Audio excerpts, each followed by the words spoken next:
Hunt for the Wilderpeople is an adventure comedy about a rebellious young delinquent from the city named Ricky Baker, who is an orphan raised on foster care and a wannabe gangster inspired by hip-hop music, who receives the opportunity to start fresh when a new foster family who live in the countryside in New Zealand decide to adopt him. When an unfortunate event happens that threatens to ship Ricky back to another care home, he goes on the run into the forest, or the bush as they call it in the film, with his foster uncle Heck pursuing him along the way. They set out on an exciting adventure when a national manhunt involving the police and the military ensues, and the two of them must get over their differences and work together in order to escape from false arrest. Now this is the new film directed by New Zealand filmmaker Taika Waititi, I hope I'm pronouncing your name right. He also made Eagle vs. Shark, Boy, and What We Do in the Shadows, and I think Boy is especially noteworthy because I think it shares some thematic elements with Hunt for the Wilderpeople I feel the need to address. In both films the protagonist is a naive and somewhat rebellious young boy, ultimately with a heart of gold of course,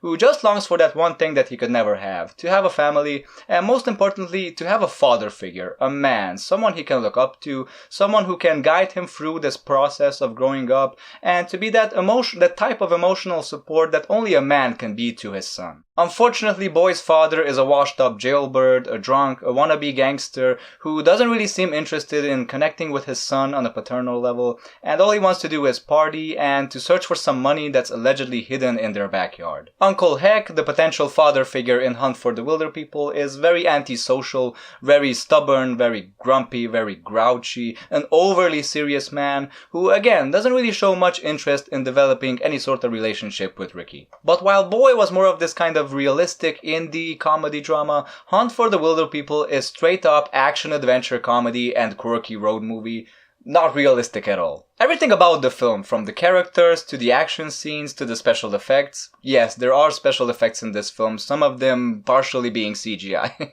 and it's great. Everything about it made me feel that while this film is very sweet and very endearing, it's not really taking itself seriously at all. And the way this manifests itself I thought was very clever and very funny. Now while the characters never break the fourth wall or anything like that, there are some occasional quick quips, some very witty remarks that feel in equal measure intended for us as well as audience members. You know, those kind of like wink-winky moments. There is this very funny scene when the child welfare worker, played by Rachel House, who by the way is absolutely hilarious. She's probably the funniest thing in this whole movie. I want to see more films with this woman.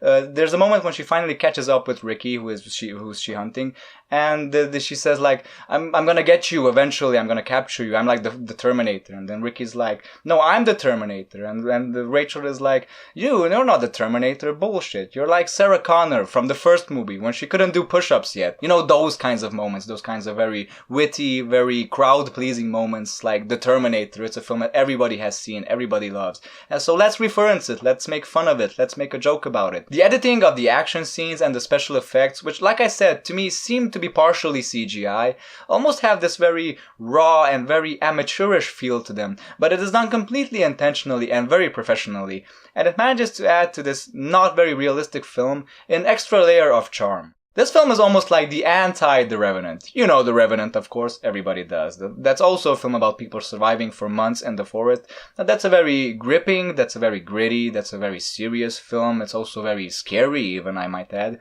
Here, it's like the characters constantly make jokes, constantly make quips, and are constantly acknowledging the ridiculousness of the situation they are in. And I think it really works because they managed to find just the right tone for a film like this. This is a PG-13 action-adventure comedy that knows how to behave like a PG-13 action-adventure comedy. It doesn't fall into the trap of trying to create this false sense of dread in the action scenes. No, those are made fun of.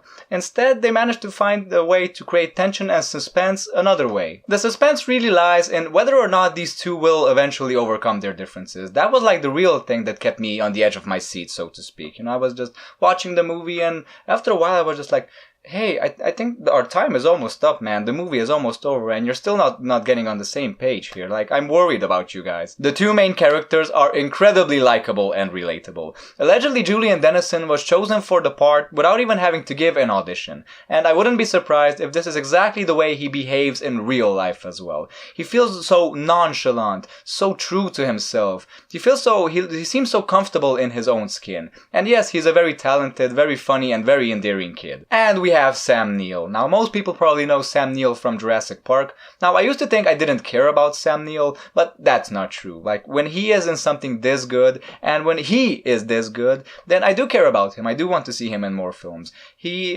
is incredibly deadpan, but, that's Sam Neill, and that's this character he plays. I mean, eventually, when we do get to find out things about the character, at least me, I understood why he behaves the way he behaves. I would be probably extremely grumpy and extremely grouchy and extremely antisocial if I would have had to go through the things he goes through. So overall, Hunt for the Wilderpeople is a very thrilling, very charming, very endearing, and a hilarious film I would highly recommend, with two main characters who have excellent chemistry with each other. And yeah, if you want to have one of the best times you will have watching a movie probably this year, this is the movie for you to see. It is that good. So thanks for watching my review. As always, I will see you later with other reviews. Until then, take care folks, and goodbye.